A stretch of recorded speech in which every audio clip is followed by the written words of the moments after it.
então, o que vou dizer aqui tem muito a ver com esse livrinho que eu gostaria de terminar e que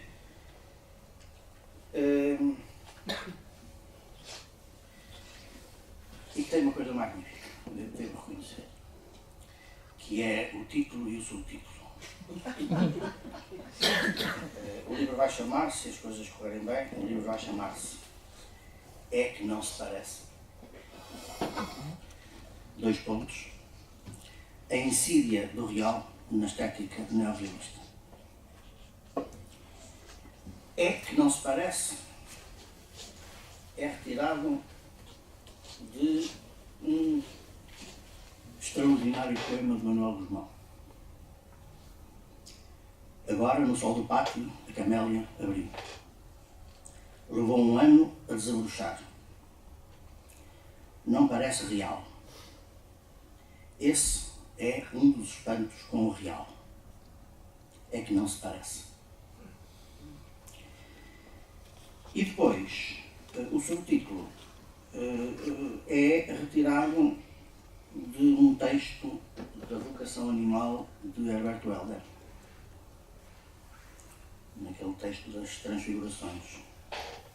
O preto formava a insídia do real e abria um abismo na primitiva fidelidade do pintor.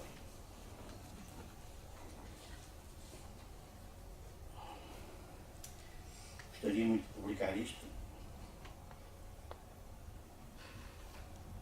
por causa destas epígrafes, por causa do Herberto Helder e, sobretudo, por causa do Manuel Guzmão.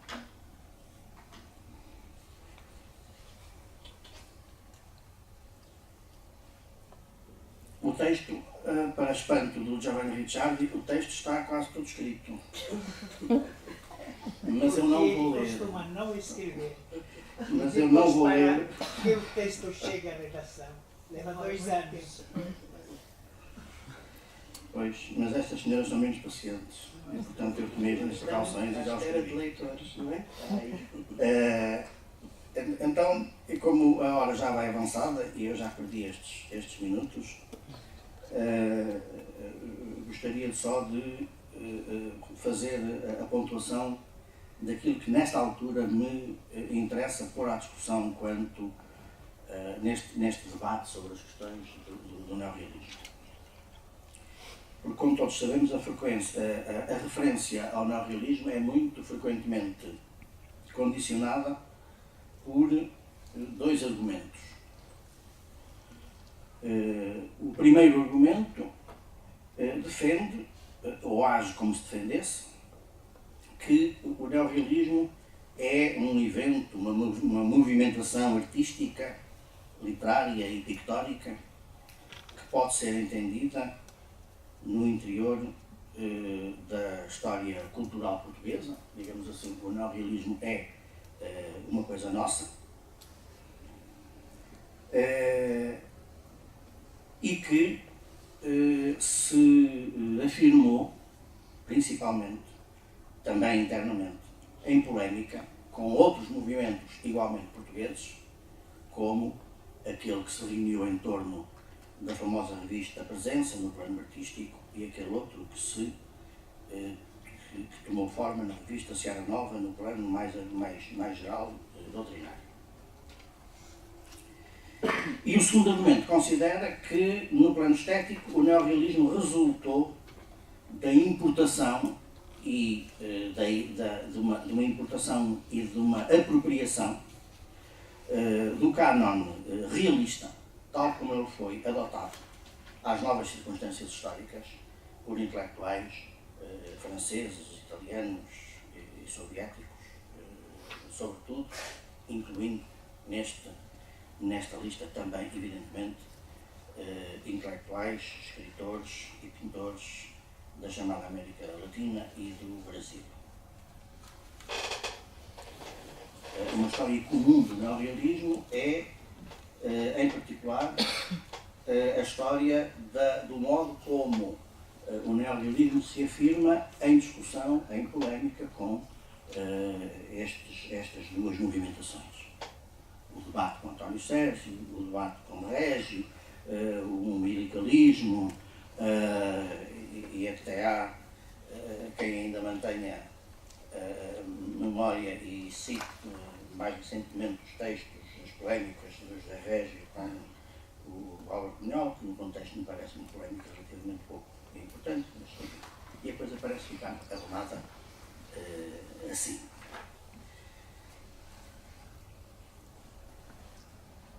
E por outro lado, que essa polémica é uma polémica que é desencadeada porque a leitura de um conjunto de textos, alguns livros, artigos, algumas revistas, faz com que aquilo que podemos chamar uma transformação da consciência intelectual portuguesa seja sensível a esse novo modo, a essa nova noção, a essa nova necessidade de realidade. Joaquim Namorado utilizará essa expressão, a essa necessidade de realidade de que o realismo é a sua expressão no plano artístico e, portanto, esta chamada geração disso se apropria para o combate interno, quer do ponto de vista estético, artístico, quer do ponto de vista também social, político, etc.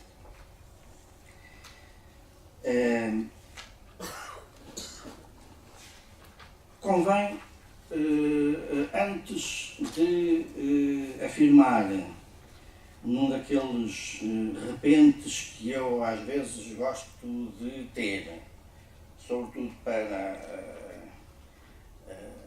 acordar alguns auditórios, antes de dizer que estas duas noções são ambas falsas, só têm este defeito. Não foi nada disto. Antes disso, para ganhar algum espaço, convidar a lembrar o que repetidamente Mário Dionísio afirmou e que uma vez escreveu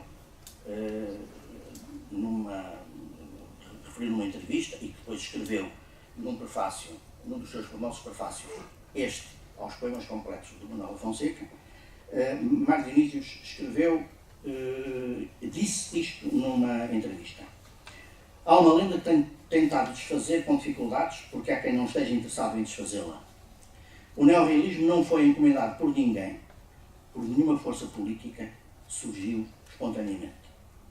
E esta noção, que é ainda um pouco vaga, é precisada justamente no texto do prefácio aos poemas complexos de Manuel da Fonseca. Sei que foi exatamente assim o mesmo motivo que levava a juntarem-se nesses cafés de Lisboa, como nos de Coimbra e do Porto, de Vila Franca ou de Santiago do Cacém, por essa mesma data, estamos a falar de 1937, muitos jovens universitários e muitos não. Esse motivo era um coração pulsando por todos os humilhados e ofendidos, assim, apenas assim, espontaneamente, da inquietação, da generosidade e da ingenuidade, da fecunda, exaltante e fraternal ingenuidade desses tantos jovens que foram ao encontro uns dos outros pelo seu pé, irresistivelmente movidos por um mesmo espírito de recusa, uma mesma esperança no homem. Durante muito tempo, esta ideia dos jovens que foram ao encontro uns dos outros pelo seu pé funcionou para nós, falo sobretudo do Luís Augusto Costa Dias e de mim próprio, funcionou como uma espécie de chave para percebermos que antes de haver grupo não havia grupo, coisa que não é tão lapaliciana como isso, e que o devir grupo é alguma coisa da ordem da espontaneidade, ou, se não quisermos utilizar exatamente esta noção da espontaneidade, é o resultado da tomada de consciência de uma espécie de alguma experiência das circunstâncias da atualidade. O sentimento do mundo, para utilizar a expressão que ainda hoje o Richard lembrou de Drummond, o sentimento do mundo nesse período entre as duas guerras, é isso que leva, é isso que faz com que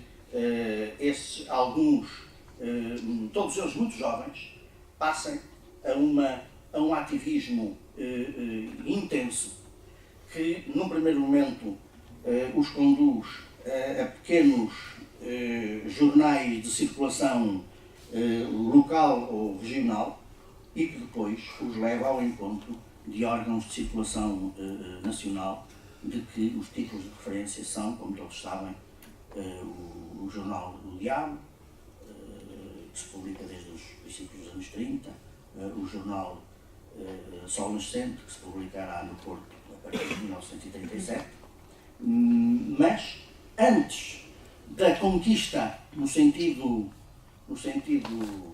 quase militar da palavra, antes da ocupação quase social da palavra, antes da ocupação desses dois títulos, esta gente, estes que vão ser os neorrealistas, estão presentes e animam, publicam, são responsáveis por pequenos jornais onde justamente a sua consciência da atualidade se torna perceptível. Vale a pena dizer alguma coisa sobre isto para perceber que há um ou dois traços essenciais neste grupo, são todos eles muito jovens e, como já tive a oportunidade de dizer em algumas oportunidades, é um grupo ou é uma geração, ou que neste momento ainda não é uma geração, ou já é uma geração mas ainda não sabe, isso é tudo gente que, digamos assim, amadurece em público.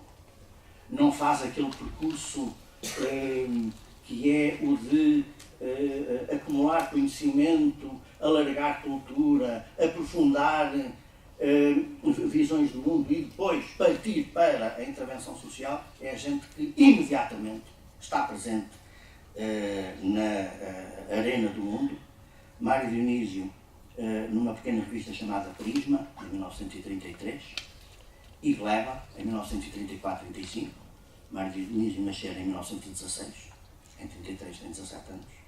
Álvaro Salema e Vasco Magalhães Vilhena em Glávio. Magalhães Vilhena nascera em 1916. Armando Bacelar, Fernando Amor e Jofre Amaral Nogueira em Alma Académica, entre 35 e 38. Jofre Amaral Nogueira é centenário este ano, nasceu em 1917, em 35 tem 18 anos. E Namora nasceu em 1919, em 35 tem 16. Armando Bacelar em Alma Nova, 35-36. Fernando Namora, Carlos de Oliveira e Egídio Namorado num jornalinho do Liceu José Falcão, entre 35 e 39. Carlos de Oliveira nasceu em 21, em 35 tem 14 anos. José Neiva e Políbio Gomes dos Santos, na revista chamada Ágora. Leão Penedo e Sidónio Moraga em Mocidade Académica, 35-36. Alves Redol em Mensageiro do Ribatejo, a partir de 36. E este é só um pequeno conjunto para vos colocar diante de vós o meu primeiro argumento. Todo este processo de como é que estes pequenos jornais levam depois ao amadurecimento de todas estas individualidades e de como é que todos eles se constituirão mais tarde em grupo, indo ao encontro uns dos outros pelo seu pé, o modo como ocupam o Sol Nascente e o Diabo, e o modo como organizam um impressionante aparelho cultural e ideológico que abrange também um conjunto de páginas culturais, literárias, um pouco por todo o país durante a década de 40, tudo isto foi já definitivamente estudado na tese de doutoramento de Luís Augusto Costa Dias, cuja edição todos nós esperamos e que certamente não tardará. Esta frase é própria. Mas lá encontrarão todo este processo minuciosamente estudado. Não faz, portanto, grande sentido dizer que esse ativismo juvenil foi, em primeiro lugar, uma espécie de resposta às determinações, ou às conclusões, como se costuma dizer, do Congresso de Escritores Soviéticos, em 1934, e do Congresso da Internacional Comunista de 1935, ou do Congresso da Juventude Comunista, também em 1935. Esta noção de que tudo o que aconteceu por razões extrínsecas e por mera importação, não nos consegue fazer entender aquilo que, do meu ponto de vista, é medular para o entendimento da história do neorrealismo e que é o de que há aqui um conjunto de indivíduos que estão a elaborar de modo precário, de modo elementar, de um modo aqui além um pouco inocente, demasiado juvenil para poderem ser tomados completamente a sério, sem dúvida. Mas há um elemento de responsabilidade na construção de toda esta movimentação que pode e deve ser entendida em termos internos como o resultado de uma experiência que gera uma determinada expectativa, se eu posso trazer aqui, importar para aqui as concepções da história conceitual do alemão Koselleck. Koselleck pensa a situação como uma articulação entre a experiência e a expectativa, entendendo por experiência aquilo que ele chama o passado atual, aquele no qual acontecimentos foram incorporados e podem ser lembrados. Na experiência fundem-se tanto a elaboração racional quanto as formas inconscientes de comportamento que não são mais ou que não precisam mais estar presentes no conhecimento. Além disso, na experiência de cada um, transmitida por gerações e instituições, sempre está já contida e é conservada uma experiência alheia. Esta experiência que está a formar-se ao longo dos grandes acontecimentos do primeiro pós-guerra, das consequências da crise de 1929, da ascensão dos fascismos e dos nazismos um pouco por toda a Europa e, logo em 1936, a eclosão da Guerra Civil de Espanha, sobre a qual falaremos um pouco mais adiante. E é uma experiência que incorpora, precisamente porque lê a atualidade, lê o seu presente como uma espécie de transição. Nós estamos a viver uma época de passagem. A tomada de consciência desta jovem intelectualidade é a tomada de consciência do mundo, da história, do momento atual da história, como uma transição. Para ser claro, nós estamos a passar do capitalismo ao socialismo. O socialismo, aliás, já começou com a Revolução Russa em 1917. O capitalismo está a acabar, como se vê pela crise de 1929. Está a viver um seu momento culminante de afirmação ditatorial nas experiências dos fascismos e do nazismo. Portanto, o mais que nós podemos é preparar-nos para essa transição, porque o momento que estamos a viver é um momento de transição, é um momento de passagem.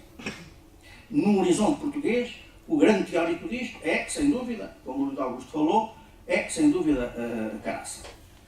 A conferência, a cultura integral do indivíduo, problema central do nosso tempo, é, digamos assim, a teorização, a elaboração de uma espécie de agenda de trabalho para as novas gerações.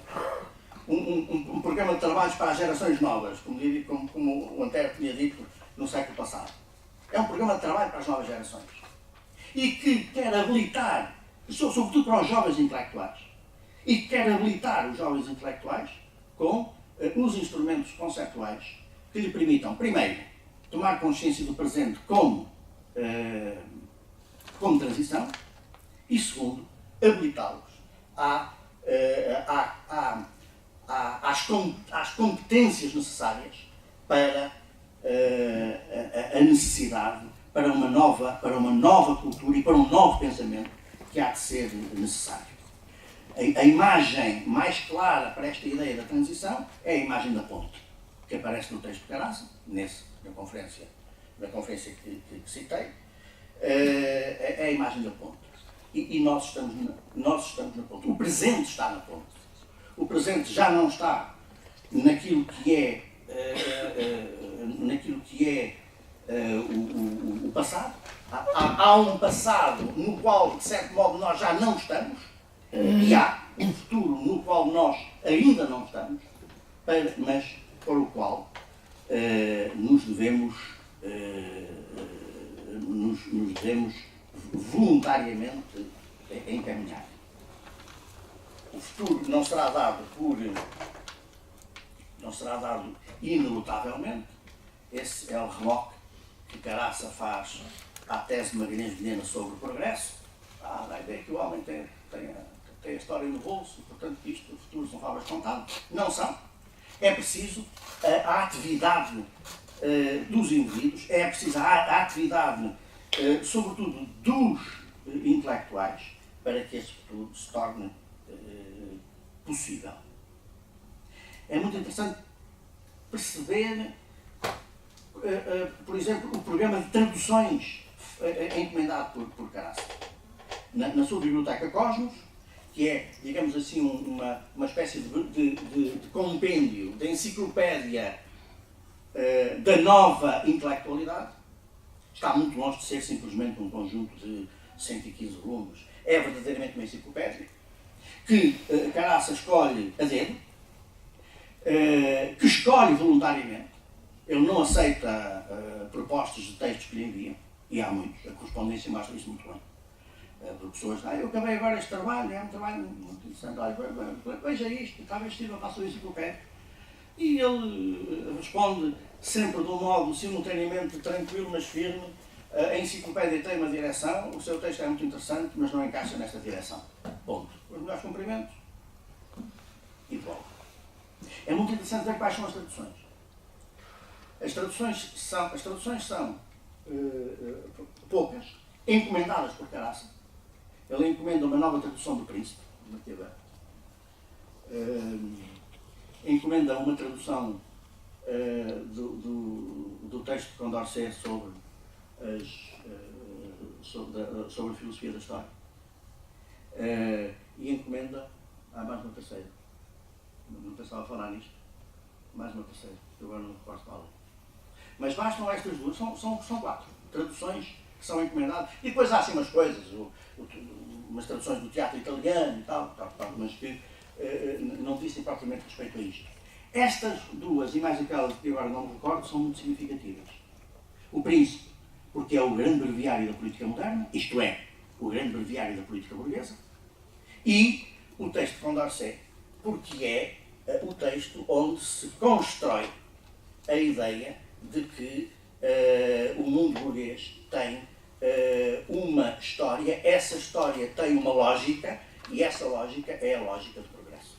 Portanto, a Enciclopédia Cosmos é aquela onde nós temos o estudo sistemático, neste capítulo, o estudo sistemático do modo como operou a anterior grande transformação social, que é aquela que faz nascer o mundo burguês.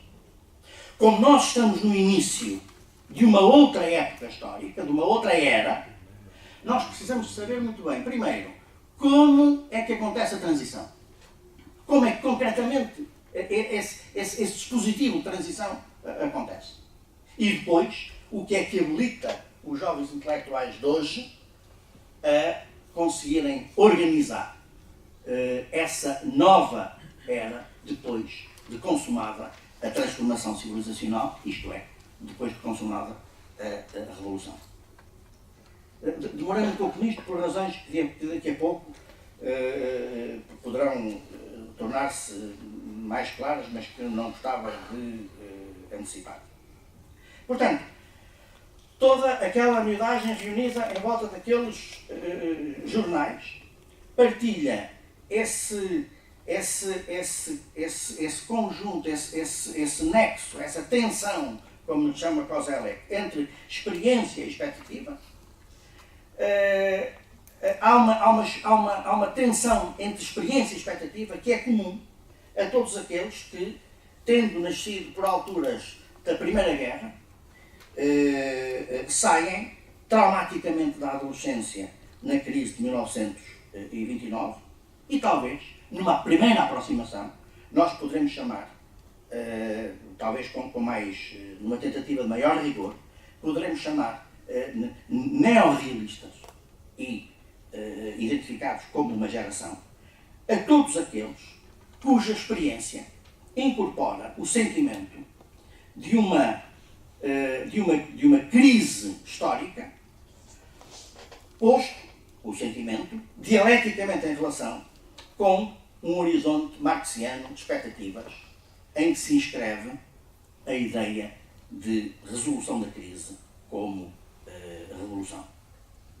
E são também aqueles, ponto importante, que encararam desde o início a arte como uma dimensão intransitiva e irredutível de todo esse movimento transformador. Isto é gente que nunca pensou a arte como uma dimensão segunda.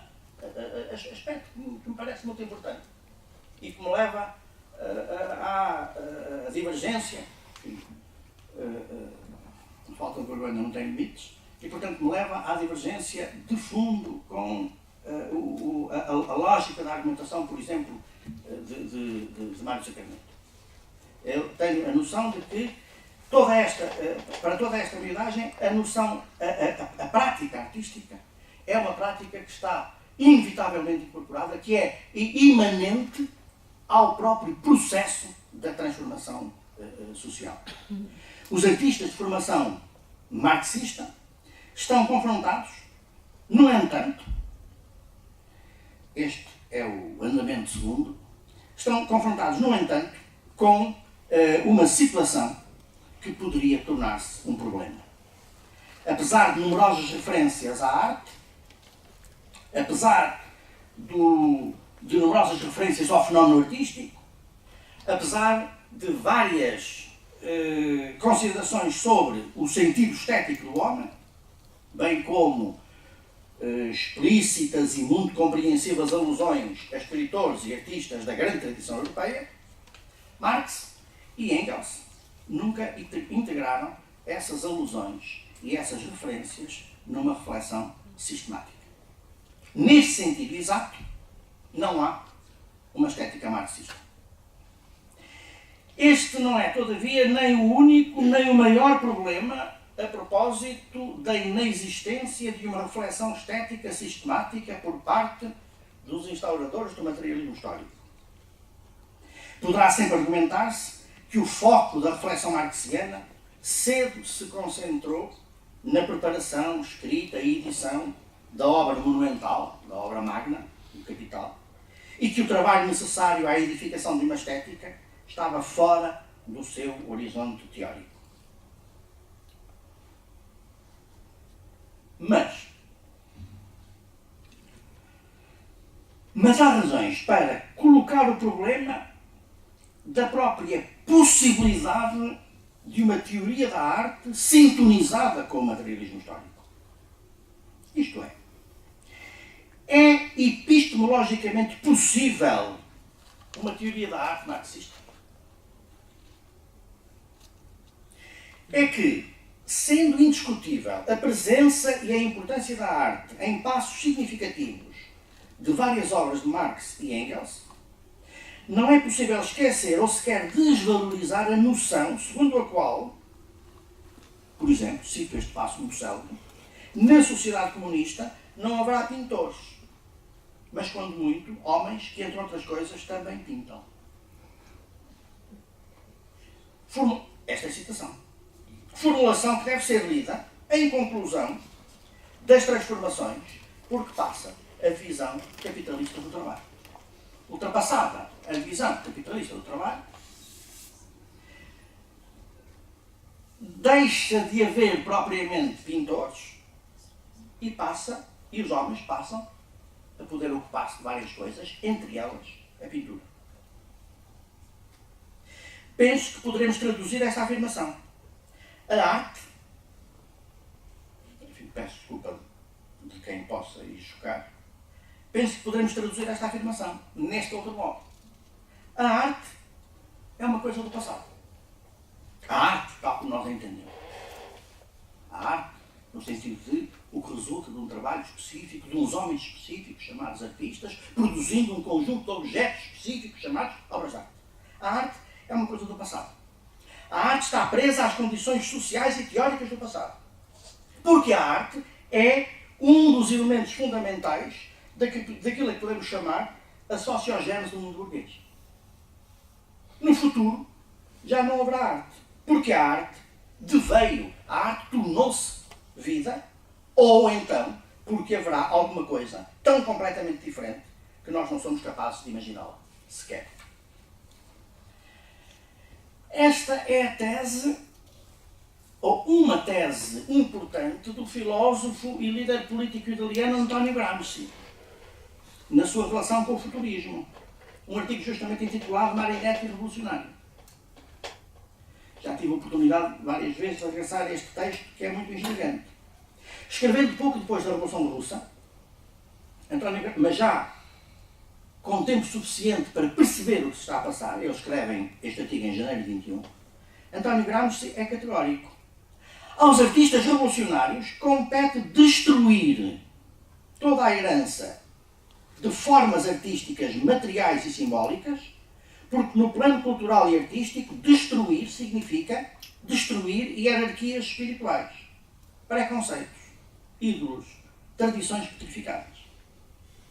Por outras palavras, o artista não é revolucionário na medida em que se liberta das condições impostas pela sociedade cuja subversão pretende. Já que tal libertação é sempre mais ou menos ilusória.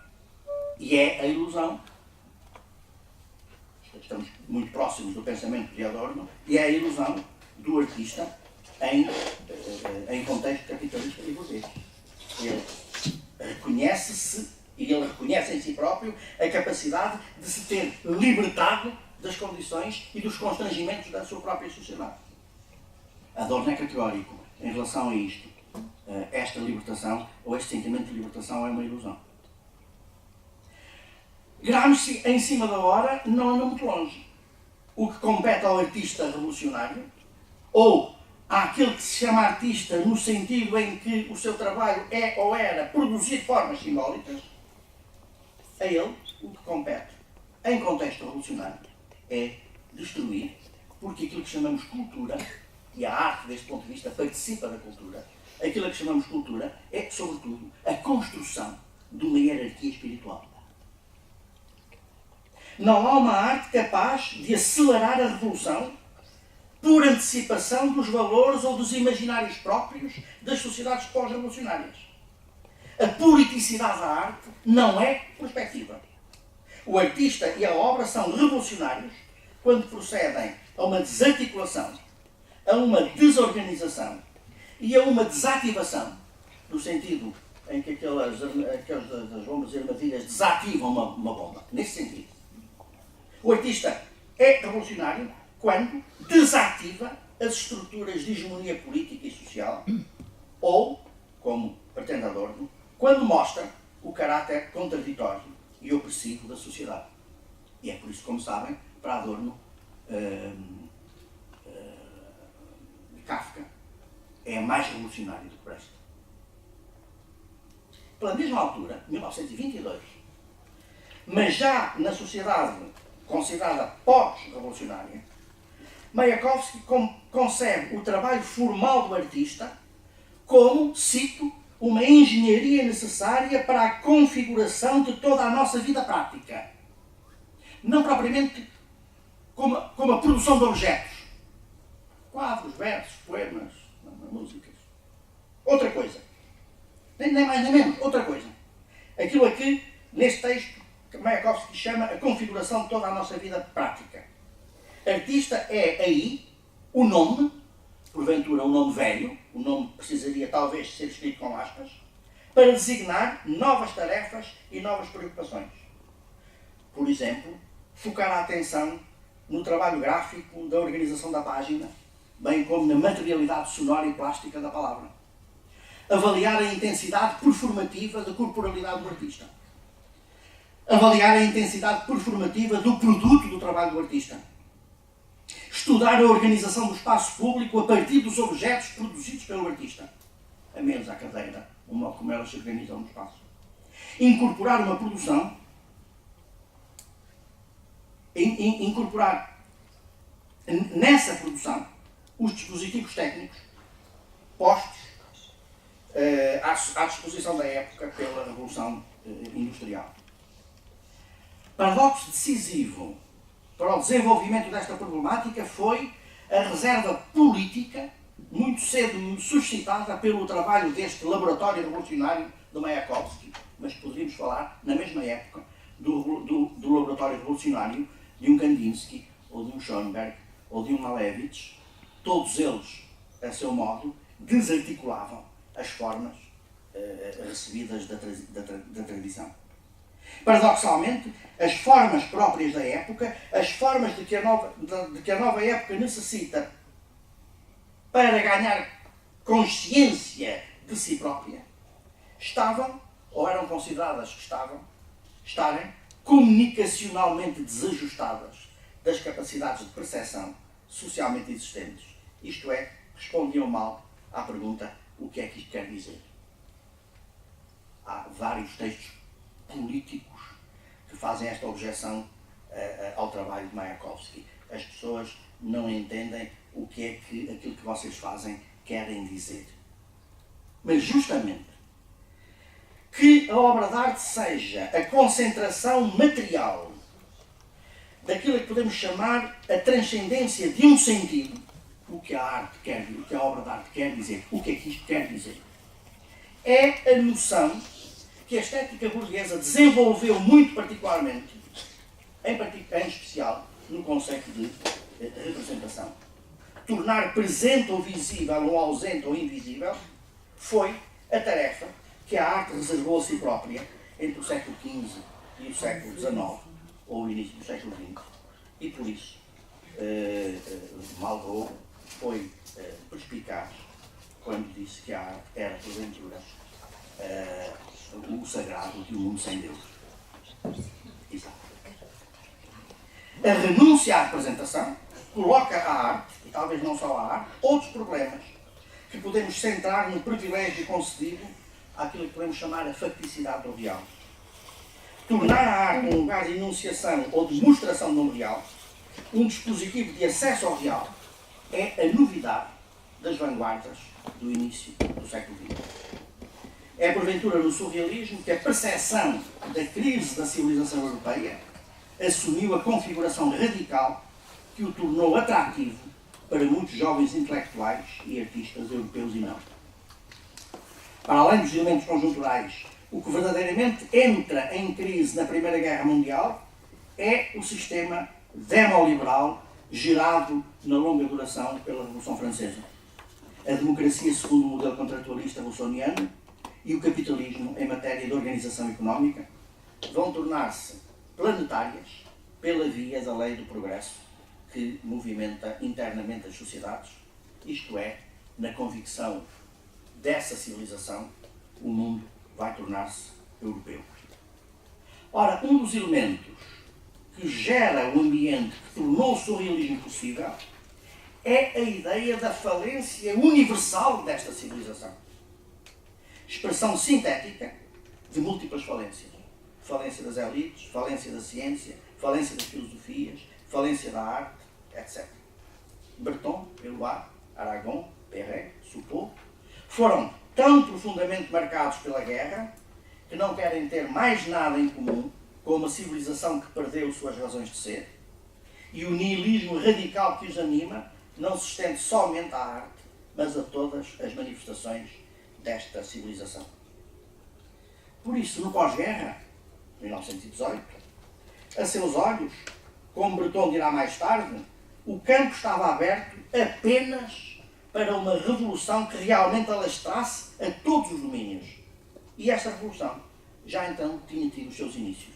Era justamente a Revolução Russa. Na sua pretendida radicalidade, a revolução só o será se conseguir ir além da superfície imediata das coisas, das explicações, dos conceitos que ocultam o real verdadeiro. O real é coisa diferente daquilo que vemos, ouvimos, tocamos, sentimos, degustamos. Existem forças desconhecidas que nos regem, mas sobre as quais nós podemos agir. Há, evidentemente, entre o materialismo histórico e a psicanálise freudiana, ambas recebidas e reelaboradas no contexto do surrealismo, uma proximidade profunda, da qual é necessário extrair todas as consequências virtualmente promissoras para a constituição do que Guillaume Apollinaire chamou, em 1917, as bases de um novo realismo. Novo realismo é, pois, a ideia motriz do surrealismo, que se concebe a si mesmo não como uma nova escola artística, mas como um meio de conhecimento, particularmente de continentes que até então não haviam sido explorados. O inconsciente, o maravilhoso, o sonho, a loucura, os estados de alucinação, em suma, o avesso do cenário lógico, conhecimento que deve operar no quadro de uma revolução só concebida, como vimos, sob a sua forma social, de que o comunismo, em 1917, é a configuração política, embora cedo dilacerada pela subversão trotskiana. Quando é lançado, porém, o propósito do novo realismo não está associado à atualização de qualquer elaboração mimética ou especular que procedesse a uma reprodução artística da realidade sensível, mas sim à expressão do conhecimento de todas as dimensões colocadas pela racionalidade técnico-científica no exterior das próprias possibilidades de compreensão, isto é, dimensões recalcadas pela racionalidade técnico-científica em que a Europa assentou a sua hegemonia. O surrealismo, repito, é disto que se trata, atraiu o interesse e a adesão de um número significativo de artistas de todo o mundo conquistados pelo ambiente revolucionário, ou dito de outra forma, o modo subjetivo de os artistas responderem naquele momento à solicitação revolucionária consistiu em darem expressão a todas essas dimensões recalcadas ou desvalorizadas. Não admira por isso que tenha sido no campo surrealista que os artistas encontraram os elementos de radicalidade sintonizados com os princípios da Revolução de Outubro. Princípios na dupla acessão da palavra. Princípios no sentido de elementos organizadores e princípios no sentido de inícios. Neste contexto, a obra de Georges Plekhanov, A Arte e a Vida Social, publicada em 1912, constituía uma proposta, se não defensiva, pelo menos, digamos assim, razoavelmente convencional. Ainda assim, a primeira proposta sistemática de organização das ideias, digamos, marxistas sobre a literatura e a arte. 1912. E além de ser razoavelmente defensiva ou convencional, ainda por cima permeável às investidas daquilo a que Gramsci chamará o materialismo vulgar, ou designando os seus métodos por métodos positivistas, ou denunciando na obra um sociologismo estreito. Gramsci não é meigo para com as propostas de Plekhanov. O que é interessante é que muitos anos mais tarde, na correspondência trocada com Joaquim Namorado, Mário Dionísio, que está a escrever A Paleta e o Mundo, falará das tolices de Plekhanov. Mas o trabalho que dá corrigir as tolices de Plekhanov significa implícito, da minha responsabilidade. Como é que em algum momento foi possível levar isto a sério? Nos anos 30, a edição de fragmentos dos escritos de Marx e Engels sobre literatura e arte, primeiro nos inícios da década por Mikhail Lifshitz e depois, em 36, por Jean Fréville, desempenhou um importante papel, sobretudo ideológico, porque estabeleceu, sob a forma de conjunto, embora fragmentário, uma espécie de pensamento, onde, na verdade, só havia notas, impressões, apontamentos, referências incidentais, uma das quais vai jogar decisivamente na escolha, na eleição do realismo. Entre essas referências incidentais estão as cartas enviadas por Engels a dois correspondentes, no caso, duas correspondentes. Uma delas, a Mima Kautsky, mãe do filósofo, que lhe enviaram um romance chamado Os Velhos e os Jovens, publicado em 1884, e é a carta em que, nesta carta que Engels escreve uma coisa que depois tem sido muito citada, dizendo-lhe que a senhora provavelmente sente a necessidade de tomar partido neste livro, de marcar a sua posição, mas, cito, a tese deve brotar da própria situação e da própria ação, sem que seja explicitamente formulada. O poeta não é obrigado a dar já pronta ao leitor a solução histórica futura dos conflitos sociais que descreve. E a uma outra correspondente, Margaret Harkness, Engels escreve uma longa carta em que, a certa altura, se detém na caracterização da atitude artística de Balzac e depois escreve, muito referindo-se a Balzac, que é muito maior mestre do realismo de todos os Zola, passé, présent et avenir, escreve em francês, já que, cito, o realismo de que falo deve manifestar-se inteiramente fora das opiniões pessoais do autor, porque consiste na fiel reprodução de caracteres típicos em situações típicas. Não sei, mas desconfio, se a elevação destas anotações de Engels, anotações incidentais, a um plano teórico ou doutrinário, de que modo, a que nível é que terá contribuído para estabelecer o realismo como expressão adequada de uma posição filosófica marxista. Porque é disto que se trata. Esta é, contudo, a novidade da década de 30. Só da década de 30. O realismo é considerado como correspondente, no plano artístico, a uma posição filosófica marxista. A pergunta porquê, talvez tenha resposta nestas referências incidentais anteriores. Se tem, mostra a fragilidade da base do argumento. E Máximo Gorki chamará a si a responsabilidade de traçar o itinerário da adequação do realismo ao processo de construção do socialismo, convertendo a literatura e, de um modo geral, a arte num mero dispositivo ideológico, isto é, um meio de reconhecimento e de agregação, da agregação social, da agregação política, indispensável, evidentemente, ao fortalecimento de uma determinada comunidade ou de uma determinada sociedade. Ora, não é possível compreender o intenso e generalizado trabalho teórico de reelaboração do conceito de realismo, que se vai manifestar um pouco por todo o mundo, senão como uma espécie de reserva, ou menos uma mais ou menos assumida rejeição do código do realismo socialista, e, por outro lado, como uma possibilidade que se vai manifestar e não como um facto suscetível de definir-se.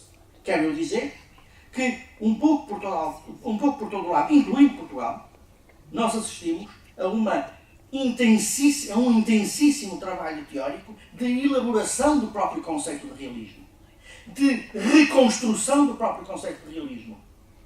Coisa absurda se, justamente, a resposta à categoria de realismo socialista preenchesse absolutamente as expectativas dos intelectuais e dos artistas por todo este mundo. O trabalho de reelaboração é um trabalho que, do meu ponto de vista, mostra essa reserva, se não essa rejeição. Por outro lado, realismo, não, admitindo a expressão, mantendo a expressão, realismo não surge sempre nessas reelaborações como um conjunto de possibilidades. Isto é, para utilizar a expressão da infância, a metáfora da infância, como uma espécie de um código genético. Mas um código genético cujo pleno desenvolvimento nós não somos capazes de antecipar. E isto tem muitas consequências, e era sobre elas que eu gostava de terminar. A outra metade disto fica para a próxima. Admitida a sua pertinência conceptual, o realismo deveria ser o nome geral, não tanto de uma orientação artística, mas de uma outra prática artística correspondente à tal viragem civilizacional, que era o fim do capitalismo e a extinção da dominação burguesa. O que seja esse realismo, só a própria história das suas realizações o irá mostrar. Logo, o realismo não é um programa de escrita, um programa de pintura, um programa de música. Haverá no realismo, assim entendido, possibilidades desconhecidas até à sua explicitação, e a pertinência dessa explicitação nunca poderá ser avaliada a priori. O trabalho de elaboração estética desenvolvido em Portugal desde 1937, ano-chave, está em consonância com o que se passa em vários países da Europa, mas também no Brasil, na Argentina, no México, no Peru, etc. A categoria de influência é uma categoria progressivamente mais inoperativa. O que está em curso claramente desde a primeira metade dos anos 30 é um processo que se radicaliza em 37, e esse é um processo de formação daquilo que podemos designar, a Karina falou isto de manhã, um campo ou uma constelação, um campo artístico transnacional que se organiza internamente considero eu que se pode considerar organizado internamente pela noção de realismo como vanguarda.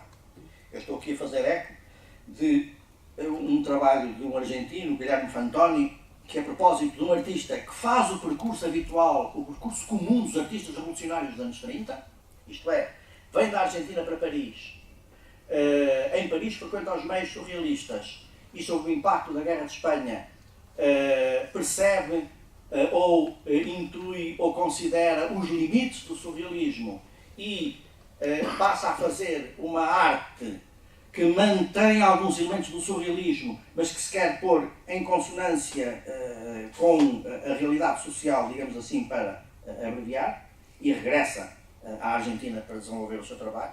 E em 2014 Fantoni escreveu sobre ele, que se chama António Berni, uma obra chamada O Realismo como Vanguarda, justamente. Eu penso que é esse campo artístico, essa constelação transnacional que está em formação nos inícios dos anos, nas primeiras décadas dos anos 30, e é a esse campo transnacional que os neorrealistas portugueses pertencem, mesmo que conscientemente o não saibam. Isso dá força à tese materialista. Mesmo que o não saibam, os artistas e os intelectuais portugueses estão a trabalhar em consonância com aquilo que são as grandes tarefas históricas da sua época. Porque, só mesmo para terminar, num dos seus famosos prefácios, em 1964, no prefácio à terceira edição da Casa na Duna, de Carlos Oliveira, Mário Dionísio escreveu o seguinte, a propósito do neorrealismo. Tal movimento não pretendia ser uma escola literária, nem, muito menos, por isso mesmo, um regresso ao realismo de 800. Daí o detestável neo, nem o novo aspecto do modernismo, nem a... Fernando Martins está ali, muito atento. Nem o novo aspecto do modernismo, nem a dogmática imposição de certos assuntos, de certas personagens, de um esquema ou esquemas de avaliação e exposição. Mas qualquer coisa tão vasta e revolucionária como o Renascimento o fora nos tempos da gloriosa afirmação de uma visão do mundo agora em decadência. Um Renascimento em que cabiam todas as tendências, todas as escolas, todas as tradições e todas as inovações, tudo o que permitisse exprimir ou contribuir para exprimir a nova mentalidade, no sentido mais vasto da palavra, em que tudo jogávamos e jogamos. A expressão por mil maneiras, como escrevi mais tarde e agora sublinho, da realidade total em movimento. E é esta formulação de 64 que colocará em 82 um aditamento ainda mais esclarecedor. Assim como a burguesia, na sua ascensão, tinha formado o Renascimento, então, uma coisa que então não se podia dizer o que era, mas eu pensava no proletariado, nessa altura punha as coisas em termos assim tão simples, iria dar uma nova arte, e para essa arte nós não podíamos ter uma linguagem nova já criada.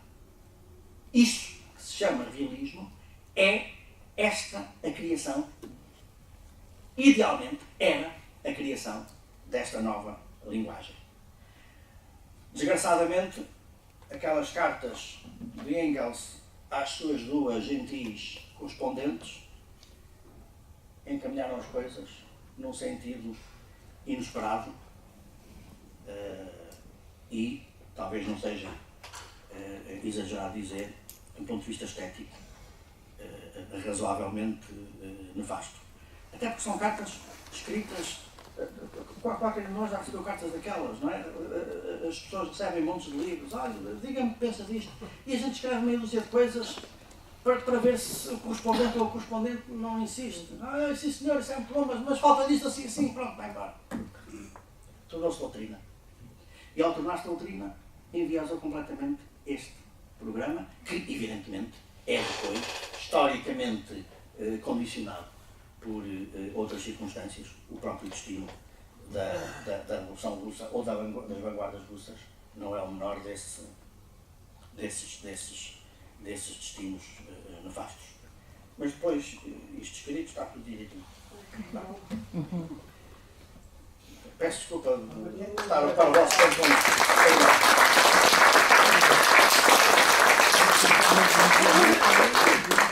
Muito obrigada mesmo, professor.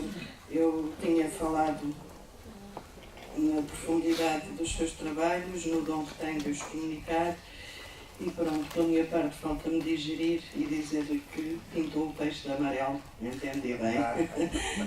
E agora vocês desculpem porque tem aqui o professor António Pedro Pita à disposição, continuará sempre à nossa disposição, não é verdade? Mas agora temos que ir à visita guiada por causa da câmera que temos à espera para não demorar muito tempo, está bem? Muito obrigada, mais uma vez.